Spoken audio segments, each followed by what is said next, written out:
मेरे प्यारे बच्चों, मेरे जिगर के छल्लों, मैं लेके आया हूँ बहुपद का कॉन्सेप्ट का पार्ट नंबर 2।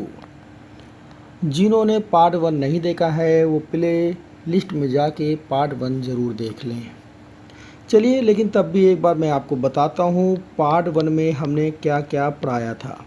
पार्ट 1 में सबसे पहले मैंने आपको पढ़ाया था व्यंजक क्या होता है, और व्यंजक के भी पहले दो चीज़ मैंने आपको बताई थी। एक बताई थी चर और एक बताया था अचर। चर क्या होता है? चर होता है वेरिएबल, जो मूव कर सके, जो वेरिएबल रहे। और अचर क्या होता है? अचर होता है कांस्टेंट। तो अचर क्या है? अचर है आपका कांस्टेंट। अब वेरिएबल कौन कौन हो सकते हैं? एक्स है, वाई है, जेड है।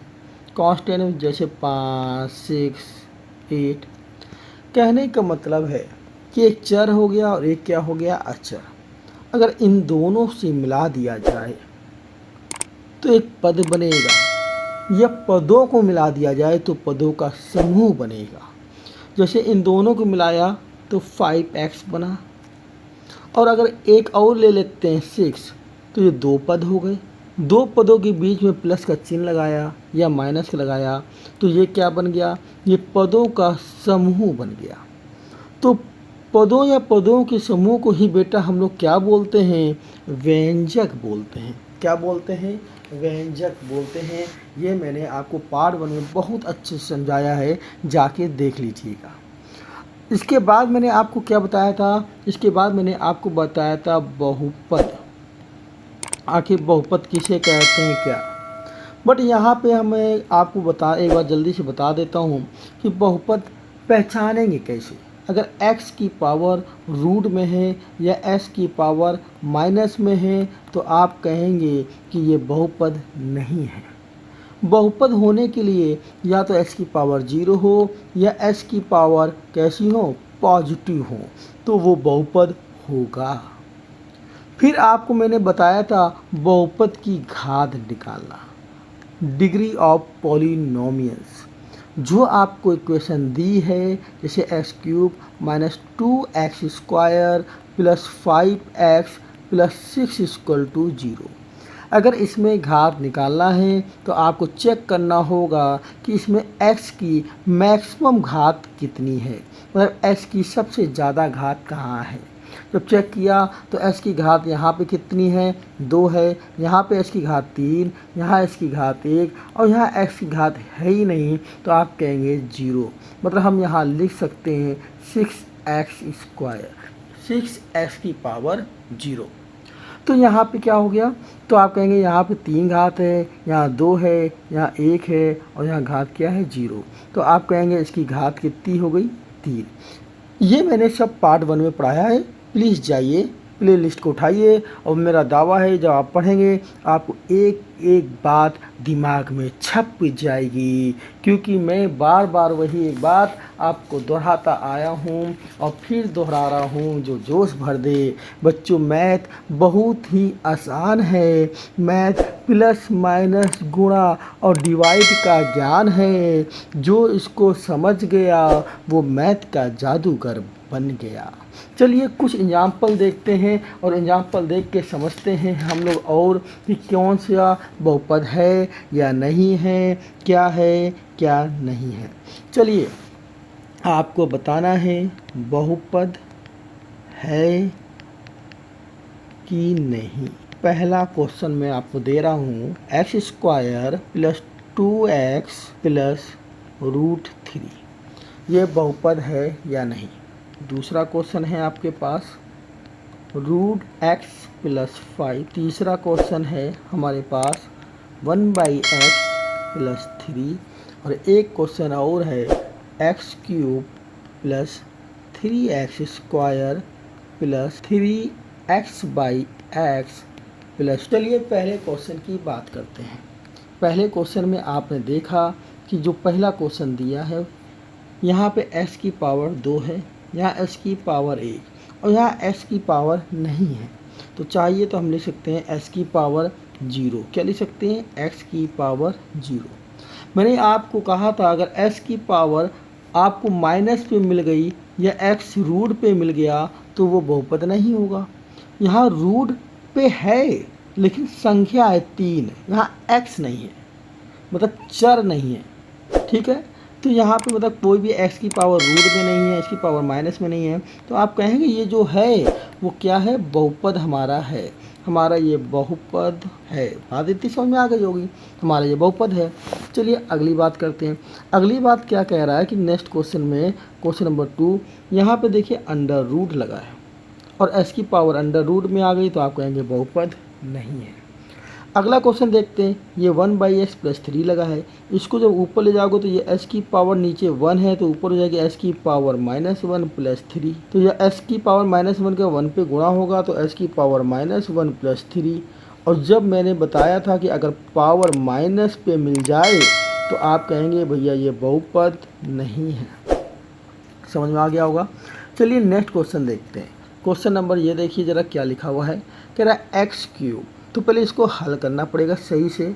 x³ + 3x², ये x से x हो जाएगा कैंसिल, तो यहाँ बचेगा 3 + 2, तो इसको लिख सकते हैं x³ + 3x² + 5। अगर पूछे बहुपद है तो आप कहेंगे यहाँ s की पावर 3 है, यहाँ s की पावर 2 है, यहाँ x है नहीं अर्थात s की पावर 0 है, तो आप कहेंगे ये बहुपद है। ये कैसा है?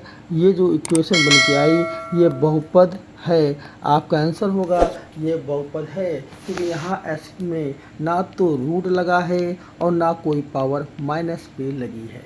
इतनी बात समझ में आ गई होगी। फिर मैंने आपको बताया था बहुपद का घात निकालना, तो चलिए उसमें भी कुछ क्वेश्चन देख लेते हैं। जैसे एक क्वेश्चन, पहला क्वेश्चन है t की पावर 8 माइनस 3t की पावर 7 प्लस 2t की power 5 minus 6t² divided t²। इसकी घात निकालनी है। मैं ये अब इक्वेशन t के रूप में दी है, जिसे x के रूप में दी जाती है। कहा था सबसे मैक्सिमम पावर ऑफ x, लेकिन यहाँ मैक्सिमम पावर ऑफ क्या होगी? t की सबसे ज़्यादा पावर। आप कहेंगे t की सबसे ज़्यादा पावर यहाँ 7 है, तो आपका आंसर होगा कि भैया इसका आंसर क्या हो गया? इसका आंसर हो गया कि सबसे ज़्यादा 7 है तो इस बहुपद की घात 7। बट यह आंसर क्या है बेटा? गलत है। क्यों? क्योंकि पहले सवाल को सॉल्व करना पड़ेगा। नीचे t² लिखा है तो हम पहले t² का सब में अलग अलग क्या करेंगे? डिवाइड करेंगे। t की पावर 8 बाई t की पावर 2 माइनस 3t की पावर 7 बाई t की पावर 2 प्लस 2t की पावर 5 बाई t की power 2 plus minus 6t² upon t की पावर 2। यहाँ ऊपर 8 है, नीचे 2 है, 2 पावर कट जाएंगी तो t की पावर कितनी बचेगी? 6 बचेगी। यहाँ 7 में से 2 कट जाएंगी तो यहाँ t की पावर 5 बचेगी। यहाँ 2 चली जाएंगी, t की पावर 3 बचेगी और ये से ये चला जाएगा तो -6 बचेगी। अब आपको समझ में आया होगा, ये हमारा बन के आया बहुपद। और ये जब बहुपद बन के आया तो अब देखेंगे यहाँ मैक्सिमम घात, तो यहाँ मैक्सिमम 6, यहाँ सबसे ज़्यादा 5, यहाँ 3, यहाँ कुछ नहीं है तो आप कहेंगे 0। तो इस पूरी इक्वेशंस पे जो आपकी मैक्सिमम निकल के आई वो कितनी निकल के आई है? आप कहेंगे ये मैक्सिमम निकल के आई है 6। और जब मैक्सिमम 6 निकल के आई तो भैया इसका आंसर कितना होगा? 6 होगा। नेक्स्ट क्वेश्चन नंबर 2 की अगर बात करें तो क्वेश्चन नंबर 2 अगर लिखा है √x + 2 + x², कहेंगे इसकी घात निकालिए। आप हंसते हुए और मुस्कुराते हुए कहेंगे कि सर जी क्या आप हमको बेवकूफ़ समझ रहे हैं? आपने ही पढ़ाया है जब s की पावर रूट में हो, s की पावर किस में हो? रूट में हो, x में रूट लगा हो, x में रूट लगा हो या s की पावर माइनस में हो तो भैया वो बहुपद होता ही नहीं। और जब ये बहुपद ही नहीं तो घात कहाँ से निकालेंगे? अर्थात ये बहुपद नहीं है। नेक्स्ट क्वेश्चन नंबर 3 इसी का देख लेते हैं।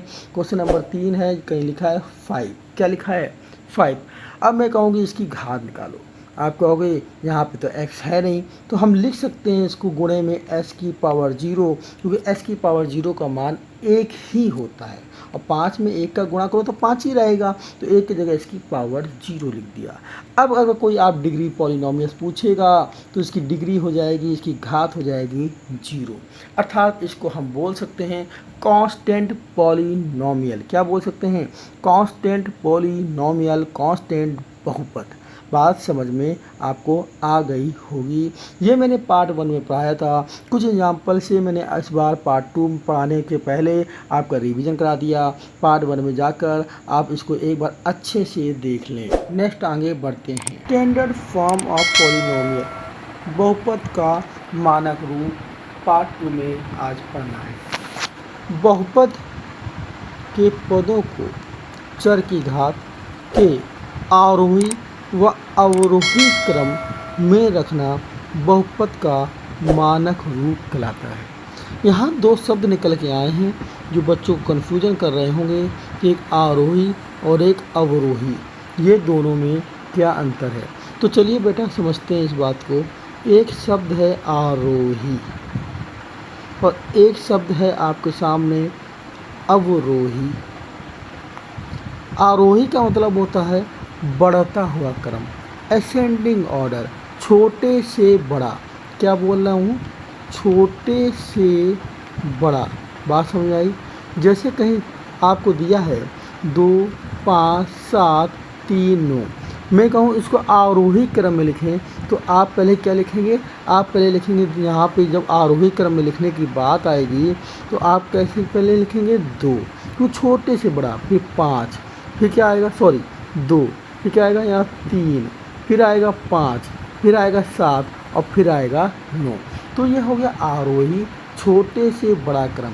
और जब हमसे अवरोही बोलेगा तो इसका मतलब होता है बड़े से छोटा। क्या मतलब होता है बेटा? बड़े से छोटा। तो सबसे बड़ा इसमें क्या है? 9 हो जाएगा, फिर क्या है? 7 हो जाएगा, फिर 5 हो जाएगा, फिर 3, फिर 2। तो ये क्या हो गया? बड़े से छोटा। बात समझ में आया होगा। अब बहुत लोगों को कन्फ्यूजन होती है कि हम भूल जाते हैं आरोही और अवरोही। तो बेटा यहाँ पे देखो कितने अक्षर हैं? 3 अक्षर हैं। और यहाँ पे कितने अक्षर हैं? 1, 2, 3, 4 अक्षर हैं।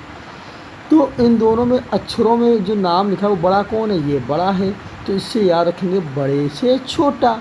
और ये दो नाम पे क्या छोटा है? तो छोटे से बड़ा। अब आपको हमेशा याद रहेगा।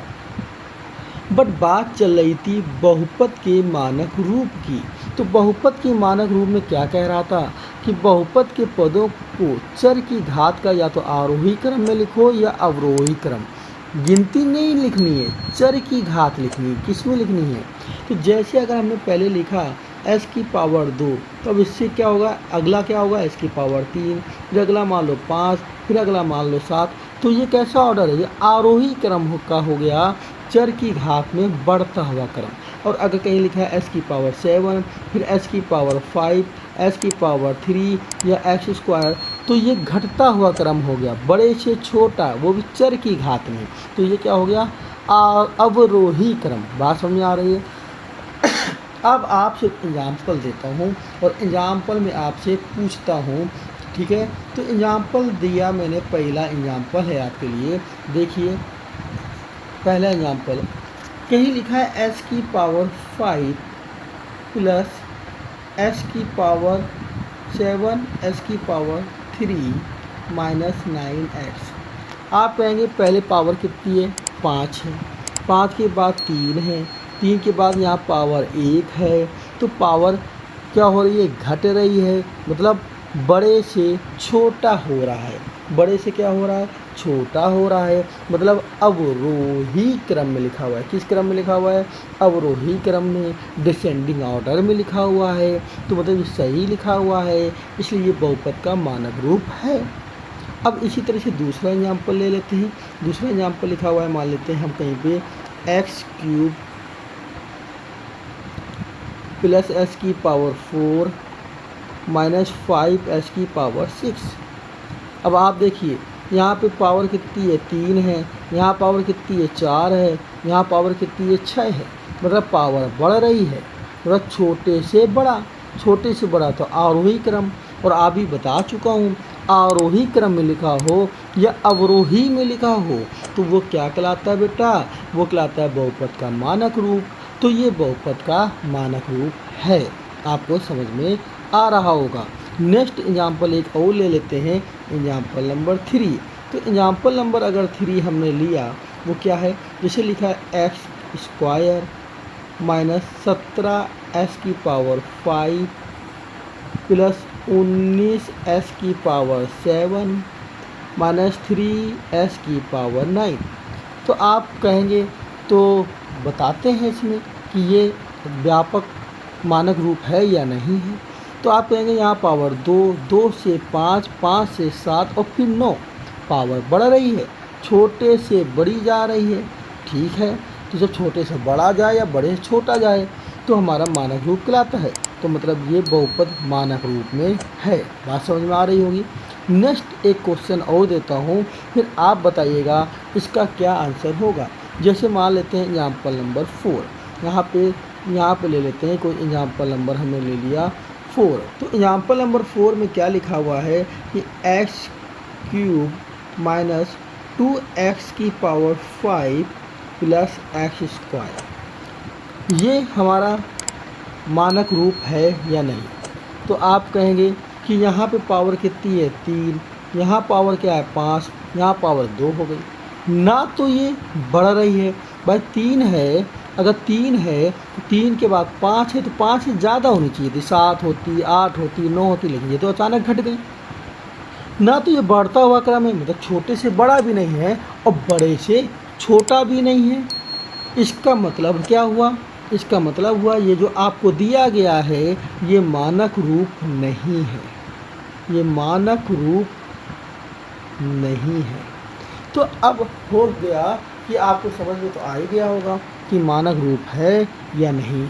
चलिए एक क्वेश्चन जैसे और लिखा है x⁵ minus 2x² plus 3x plus 6x³ minus 6 = 0। मैंने पूछा बताइए ये बहुपद का मानक रूप है या नहीं। यहाँ पावर 5, यहाँ पावर 2, अब यहाँ पावर क्या हो गई? 1 हो गई।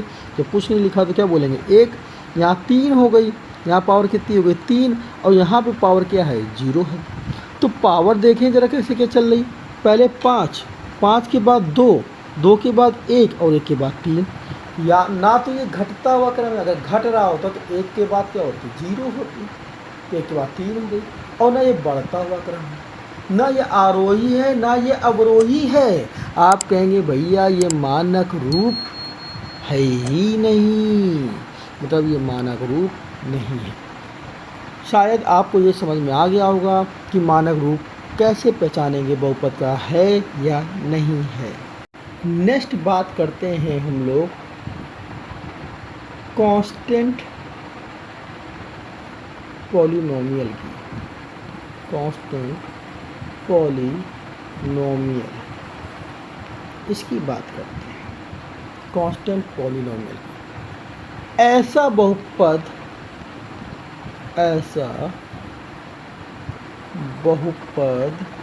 जिसके चर की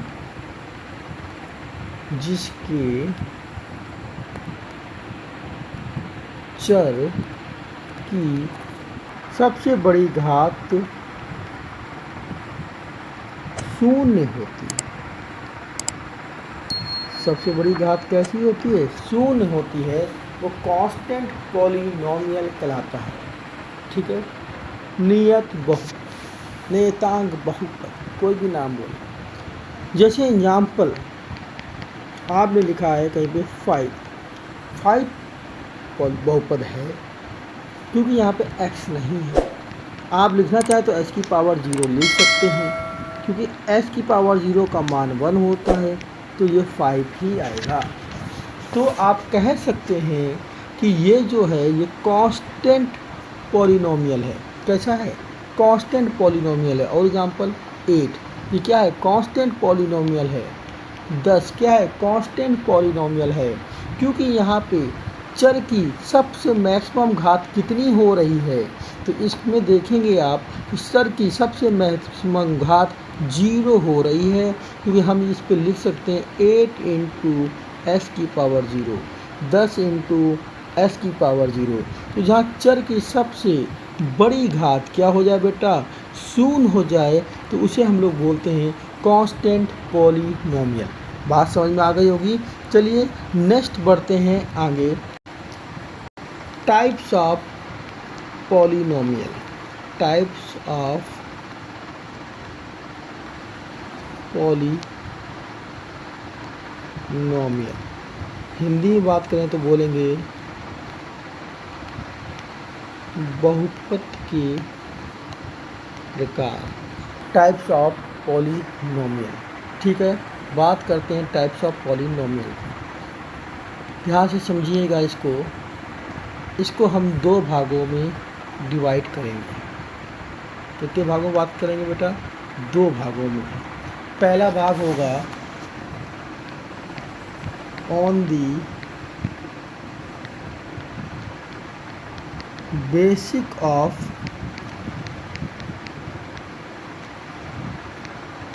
number of term, number of terms. ठीक है, कहने का मतलब है पदों के नंबर मतलब संख्या, पदों की संख्या के आधार पर। और दूसरा क्या होगा, दूसरा क्या होगा, on the basis of degree, मतलब घात के आधार पर। एक पदों की संख्या के आधार पर, पदों की संख्या, पद कितने हैं उसके आधार पर बहुपद के प्रकार। और एक किसके आधार पर पढ़ेंगे हम लोग, on the basis of degree, घात के आधार पर। चलिए पहला टाइप बताते हैं हम लोग, बात कर रहे हैं पदों के आधार पर, मतलब on the basis of number of terms. तो वो कितने प्रकार के होते हैं। पहला होता है एक पदी, क्या होता है बेटा, एक पदी बहुपद। एक पदी बहुपद, इसको बोल सकते हैं इंग्लिश में मोनोनोमियल। एक पदी बहुपद को हम क्या बोल सकते हैं, मोनोनोमियल। जैसे कहीं लिखा है 5x, मैंने आपको बताया था ये दो पद नहीं है, पहले कॉन्सेप्ट बता चुका हूँ। जब मल्टीप्लाई में लिखा हो, अर्थात ये कैसे लिखा है 5 इंटू एक्स, तो मल्टीप्लाई में लिखा हो तो बेटा ये एक ही पद होता है, तो ये एक पदी है। कैसा है, एक पदी है। और एग्जाम्पल 7x², ये भी कैसा है, एक पदी है। कहीं लिखा है x डिवाइडेड 7, ये कैसा है, एक पदी है। कहीं लिखा है x² डिवाइडेड 5, ये भी कैसा है, एक पदी है, क्योंकि यहाँ पे एक पद है। इसी प्रकार से दूसरा प्रकार इसका क्या हो जाएगा, द्विपदी। क्या हो जाएंगे, द्विपदी।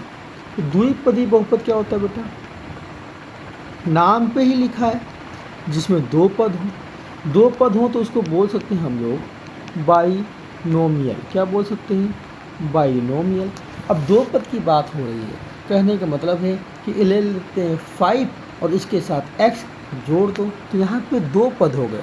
पहला पद ये हो गया, दूसरा पद ये हो गया।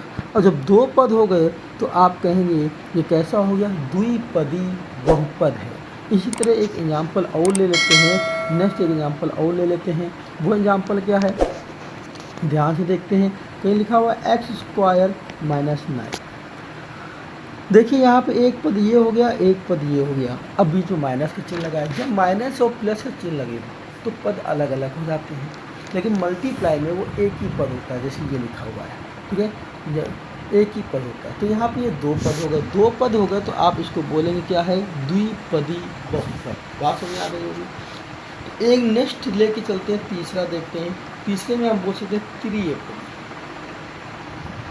त्रिपदी बहुपद। फिर आपको नाम पे ही समझ में आ रहा होगा कि यहाँ पे कितने पद होंगे बेटा, 3 पद होंगे। इसको पढ़ेंगे ट्राइनोमियल। क्या पढ़ेंगे, ट्राइनोमियल, जिसमें 3 पद हों। जैसे कहीं लिखा है x² + 5x - 6। अब आपको नज़र आ रहा होगा यहाँ कितने पद हो गए बेटा, एक पद तो ये हो गया, दूसरा पद ये हो गया, तीसरा पद ये हो गया, तो यहाँ 3 पद हो गए। जब 3 पद हो गए तो आप क्या बोलेंगे, कैसा हो गया, आप कहेंगे ये त्रिपदी हो गया। कैसा हो गया बेटा, त्रिपदी हो गया, ट्राइनोमियल। समझ में आ गया होगा, ट्राइनोमियल। ठीक है, इसी तरह आपको अगर 4 पदी भी हो सकता है, 5 पदी भी हो सकता है, कुछ भी हो सकता है। एक और मैं जो सिंपल आपको बताऊं चौथा, उसको भी देख लेते हैं। क्या चीज़ है, कहीं पे लिख के आ जाएगा जीरो पॉलिनोमियल। क्या लिख के आ जाएगा बेटा, जीरो पॉलिनोमियल। जीरो पॉलिनोमियल कहने का मतलब है जीरो पॉलिनोमियल, आपको इसमें तो पद ही नहीं है। मतलब क्या है, ऑल कोफिशिएंट आर जीरो, सभी गुणांक जीरो हैं, सभी गुणांक जीरो है। जैसे केवल जीरो लिख के आ गया, तो ये क्या है, जीरो पॉलिनोमियल है, सभी गुणांक क्या हैं, जीरो हैं। बात समझ में आ गई होगी। तो एक पदी, द्विपदी, तीन पदी, चार पदी, पांच पदी, सब बात आपको समझ में आ गई होगी। नेक्स्ट अब पढ़ रहे हैं इसका टाइप टू। टाइप टू में क्या बताया था, on the basic of degree, किसके आधार पे, on the basic of, on the basic of degree, कह सकते हैं घात के आधार पे। डिग्री का मतलब क्या हो गया बेटा, घात। घात के आधार पर हमें बांटना है। तो सबसे पहला अब हम एक एक पढ़ेंगे। सबसे पहला होता है रेखिक बहुपद। क्या होता है बेटा, रेखिक या रेखीय बहुपद। रेखीय बहुपद, तो सबसे पहला है रेखीय बहुपद, उसको बोलते हैं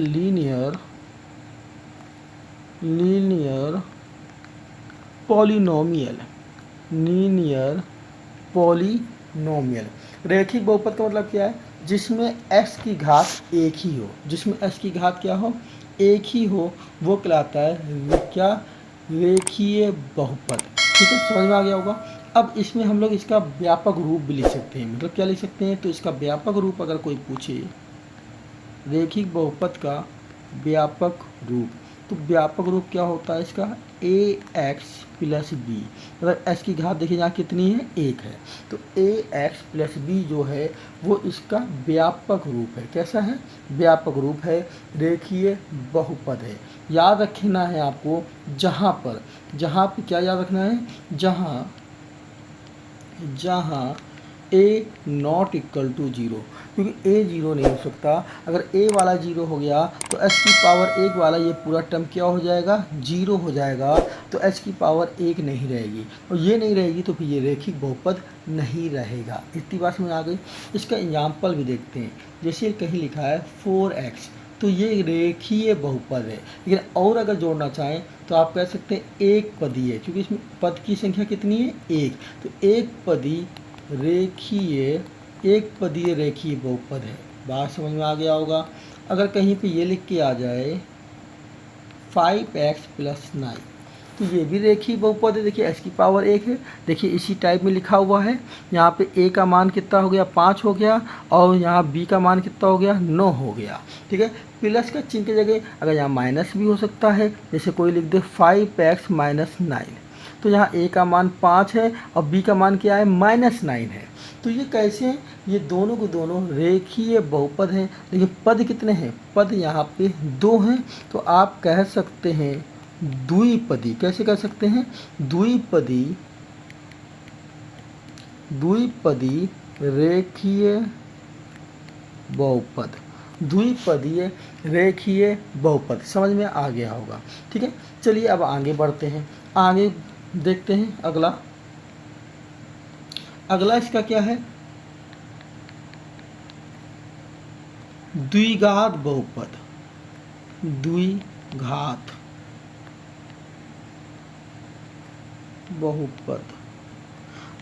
बहुपद को बोलते हैं क्वाड्रेटिक इक्वेशन। क्वाड्रेटिक बहुपद का मतलब पॉलिनोमियल। Quadratic polynomial. ठीक है, इसका भी व्यापक रूप देख लेते हैं।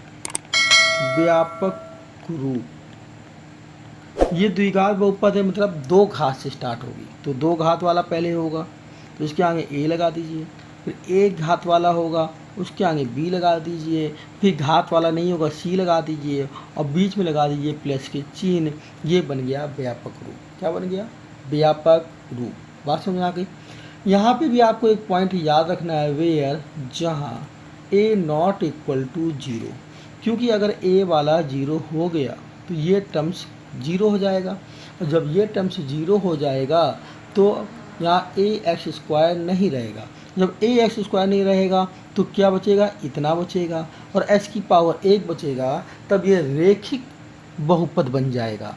तो द्विघात के लिए A not equal to zero, B और सी जीरो हो सकते हैं। बी जीरो हो गया तो बचेगा A X square plus C, C zero हो गया तो बचेगा A X square plus B X, लेकिन A not equal to zero, क्योंकि अगर ए जीरो हो गया तो वो बहुपद जो है द्विघात बहुपद नहीं रहेगा, रेखिक बहुपद हो जाएगा। समझ में आ रहा होगा।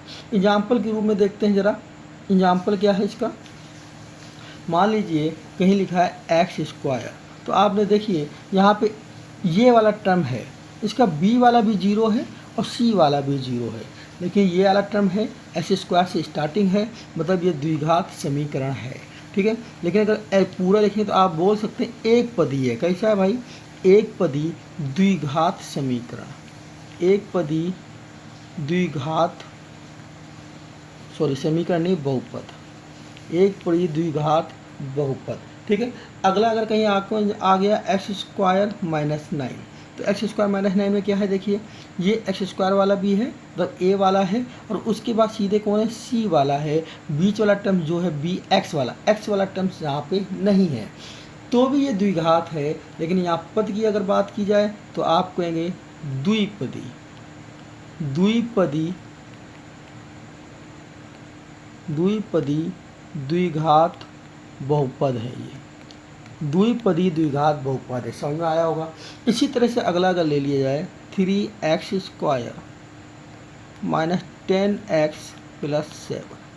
अब आप यहाँ से ध्यान से देखिएगा, यहाँ पे क्या है, x वाला टर्म भी है, ये देखिए ये x वाला भी है, ये देखिए यहाँ पे ये एक्स स्क्वायर वाला भी है, यहाँ पे देखिए ये x वाला भी है, और यहाँ पे ये c वाला भी है, मतलब तीनों टर्म्स हैं, तीनों टर्म्स हैं। तो आप कह सकते हैं कि ये कैसा है, द्विघात समीकरण है। क्यों है, क्योंकि एक्स स्क्वायर से स्टार्ट है, यहाँ पे एक्स स्क्वायर है, लेकिन साथ में कितने पद हैं, 3 पद हैं, तो आप बोलेंगे 3 पदी, क्या बोलेंगे, 3 पदी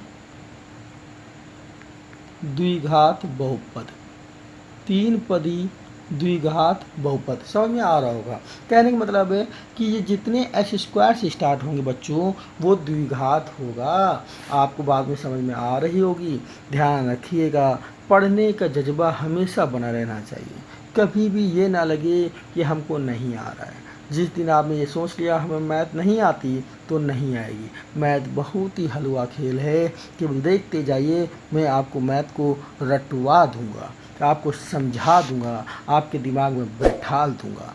चलिए आगे चलते हैं। नेक्स्ट क्या है, नेक्स्ट इसमें हम क्या पढ़ेंगे तृतीय घात बहुपद। तीसरा क्या पढ़ने वाले हैं हम लोग, तीसरा पढ़ने वाले हैं तृतीय घात बहुपद।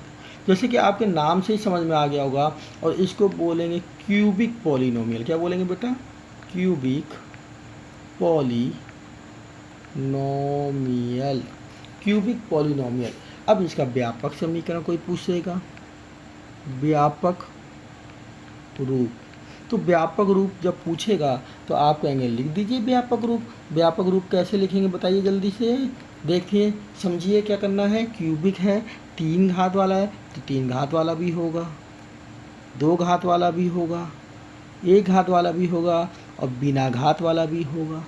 ए आगे लगाइए, बी आगे लगाइए, सी लगाइए, और ये जो बिना घात वाला है जो 5 लिखा है इसको हम लोग डी मानते हैं। क्या मानते हैं, अब बीच में लगा दिए प्लस का चिन्ह। तो ये आ गया इसका व्यापक समीकरण। क्या आ गया बेटा, व्यापक समीकरण आ गया। तो इसमें भी आपको याद रखना है, जहाँ क्या याद रखना है, जहाँ ए नॉट इक्वल टू जीरो, अब ए का मान जीरो नहीं हो सकता। क्यों, अगर ए जीरो हो गया तो ये वाला टर्म्स जीरो हो जाएगा, और ये टर्म्स जीरो हो जाएगा तो बची ही इक्वेशन द्विघात हो जाएगी। तो ए नॉट इक्वल टू जीरो। बात समझ आ रहा होगा। फिर आगे बढ़ते हैं। जैसे अब कहीं पे ए जीरो नहीं होना चाहिए, बाकी कुछ भी जीरो हो, कहीं पे लिख के आ गया 3x क्यूब, तो आप क्या कहेंगे, क्यूब है, त्रिघात बहुपद है। लेकिन एक पदी है तो आप बोलोगे एक पदीय तृतीय घात बहुपद। कहीं लिखा है 3x³ माइनस 9, 3x³ माइनस कितना लिखा हुआ है 9। अगला क्या है 3x³ माइनस 9। तो आपको ये भी h की पावर 3 से स्टार्ट है, 3 से स्टार्ट है, तो ये भी क्या होगा त्रिघात होगा। लेकिन पद कितने हैं, पद 2 हैं, तो आप बोल सकते द्विपदीय त्रिघात, द्विपदीय त्रिघात बहुपद, द्विपदीय त्रिघात बहुपद। इसी तरह से आपको अगला एग्जाम्पल है x³ minus x² plus 5x।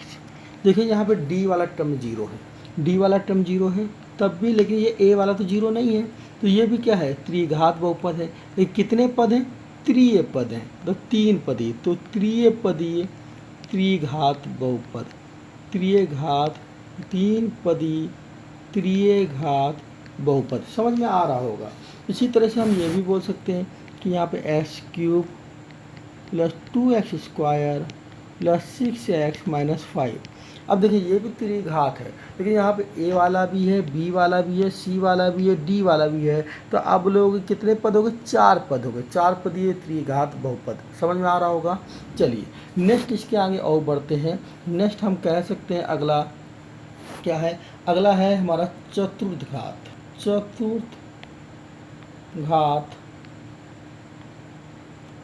बहुपद। ठीक है, क्वाड्रिक पॉलिनोमियल, क्वाड्रिक पॉलिनोमियल क्या होगा भाई, 4 घात हैं, तो इसका व्यापक समीकरण निकालना होगा, तो व्यापक रूप लिखना होगा। अब इसका व्यापक रूप कैसे बनाएंगे, 4 घात, तो 4 घात से चालू कर दो, 4 घात, 3 घात, 2 घात, 1 घात और बिना घात वाला, जहाँ घात ना हो। बीच में चिन्ह कैसा लगा दें, प्लस का, a b c d, और जिसमें घात नहीं है तो क्या e।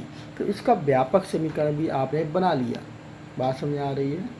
तो व्यापक समीकरण सबके बनाना सीख गए होंगे। ठीक है, जो बोलेगा वहाँ से चालू कर देना है। यहाँ पे भी आपको यही बोलेंगे a नॉट इक्वल टू 0, क्योंकि अगर a वाला टर्म से 0 हो गया, ये वाला टर्म अगर 0 हो गया, तो बेटा फिर ध्यान रखिएगा ये चतुर्थघात बहुपद नहीं रहेगा, ये 3 घात बहुपद बन जाएगा। कितना बन जाएगा, त्रिघात बहुपद बन जाएगा, क्योंकि यहाँ पे a 0 हो गया है।